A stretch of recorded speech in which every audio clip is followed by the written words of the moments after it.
अगर उनको लगता है और उनको इस बात का यकीन है कि उन्होंने कोई भी भ्रष्टाचार नहीं किया है, तो वो ईडी के समन्स में पेशी क्यों नहीं दे रहे? किस बात का उन्हें डर है? बाकायदा खत किताबत कर रहे हैं ईडी से कि इतना बड़ा घोटाला जिसके चलते दो उनके बहुत बड़े नेता अभी जेल में बंद हैं। केजरीवाल जानते हैं कि वो फंसेंगे और डर के मारे, क्योंकि उनकी हवा जो है बिल्कुल बंद है इस वक्त। मतलब वाकई में ऐसा कोई सगा नहीं जिसको केजरीवाल ने ठगा नहीं।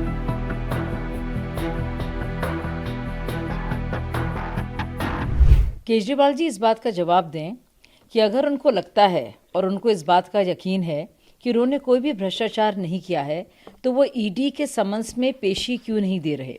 किस बात का उन्हें डर है? बार बार क्यों बहानेबाजी कर रहे हैं? एक सीधा सा जवाब है कि आपको ईडी का समन्स आया है, आपसे कुछ सवालात पूछने हैं, आप जाएं और जवाब दें। लेकिन आप क्या कर रहे हैं? आप एक सोशल मीडिया कैंपेन शुरू कर रहे हैं, आप एक लीगल बैटल, कानूनी संवाद शुरू कर रहे हैं और बाकायदा खत किताबत कर रहे हैं ईडी से। अब आप सोचिए, ऐसा कोई मैंडेट नहीं है ईडी के पास कि वो बताए किसी को भी किसी भी ऑनगोइंग इंक्वायरी में कि उसको बाकायदा किस हैसियत से बुलाया जा रहा है, पहला सवाल। दूसरा, क्या कुछ उससे पूछा जाएगा और कि वो किसी तरह से बताए और पहले जवाब लिख कर दे कि क्या क्या वो सवाल पूछेगी। ऐसा है तो या तो जानबूझ के कानून को जानते हुए भी गुमराह कर रहे हैं, या कानून समझते नहीं हैं, या फिर बहुत ज़्यादा चालाकी कर रहे हैं। लेकिन सच तो ये है कि इतना बड़ा घोटाला जिसके चलते दो उनके बहुत बड़े नेता अभी जेल में बंद हैं, बावजूद इसके कि कई और विपक्ष के नेताओं को और नेताओं को जिन पर भ्रष्टाचार के इल्ज़ाम लगे थे, उन सबको बेल मिली है, लेकिन इन दो नेताओं को अभी तक बेल नहीं मिली है।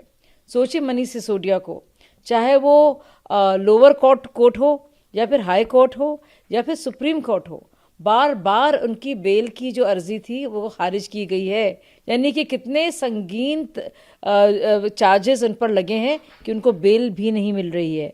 केजरीवाल जानते हैं कि वो फंसेंगे और डर के मारे, क्योंकि उनकी हवा जो है बिल्कुल बंद है इस वक्त, और वो इसलिए डर के मारे जा नहीं पा रहे हैं और वो बहानेबाजी कर रहे हैं।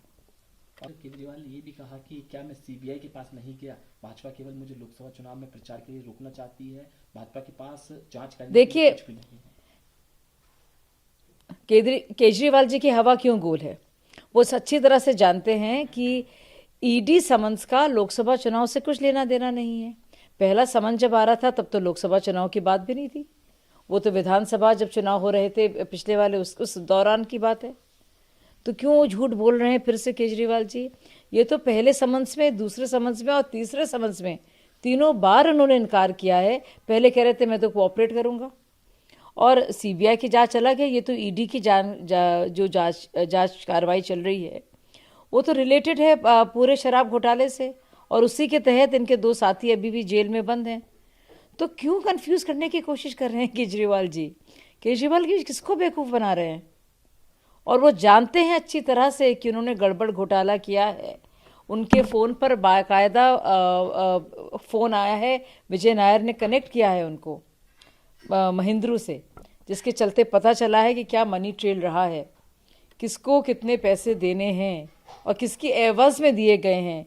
ये बात बाकायदा स्थापित हो चुकी है, और इससे जुड़ी हुई जानकारी और सारे सबूत भी ईडी के पास हैं। तभी तो मनीष सिसोदिया को अभी तक बेल नहीं मिली है। तो कितना बेवकूफ़ बनाएंगे केजरीवाल जी अपने आप को भी और औरों को भी? कोई इतना बेवकूफ़ बनने को तैयार नहीं है।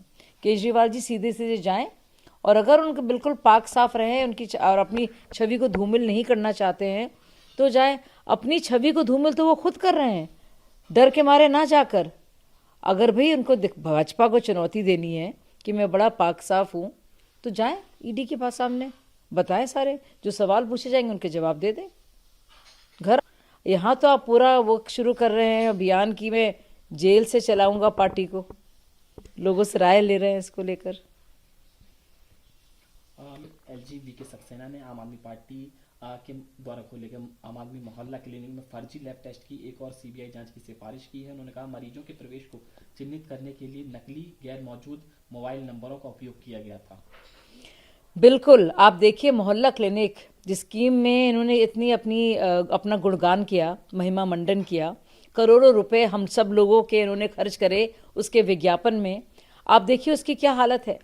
वो मरीज हैं ही नहीं, वो गोस्ट पेशेंट्स हैं। मतलब कि किसी और के नाम पर और नकली फेक नंबर्स पर, नकली नंबर्स पर आप दिखा रहे हैं, पर्ची कटवा रहे हैं और दिखा रहे हैं कि इनका इलाज हुआ है और दवा दे रहे हैं। वो कहाँ गए वो सारा पैसा जो आप दिखा रहे हैं? वो जो जितनी भी दवाइयाँ थी और जो इलाज की आप बात कर रहे थे, वो सारे दावे आपके झूठे निकल रहे हैं। वो फर्जी नंबर्स थे। जब उसकी जांच हुई, जब आइडेंटिफाई करते हैं बेनिफिशरीज को, चिन्हित करते हैं किन किन पेशेंट्स को लाना है, किनका इलाज होना है, वो सब फर्जीवाड़ा है।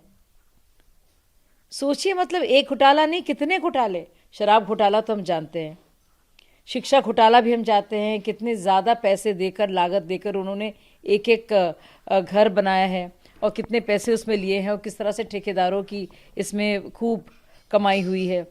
शराब घोटाले में हम जानते हैं कैसे जो विक्रेता हैं और जो शराब बनाने वाली कंपनियां हैं, उनको कितना ज़्यादा प्रॉफिट और मुनाफाखोरी उन्होंने की है।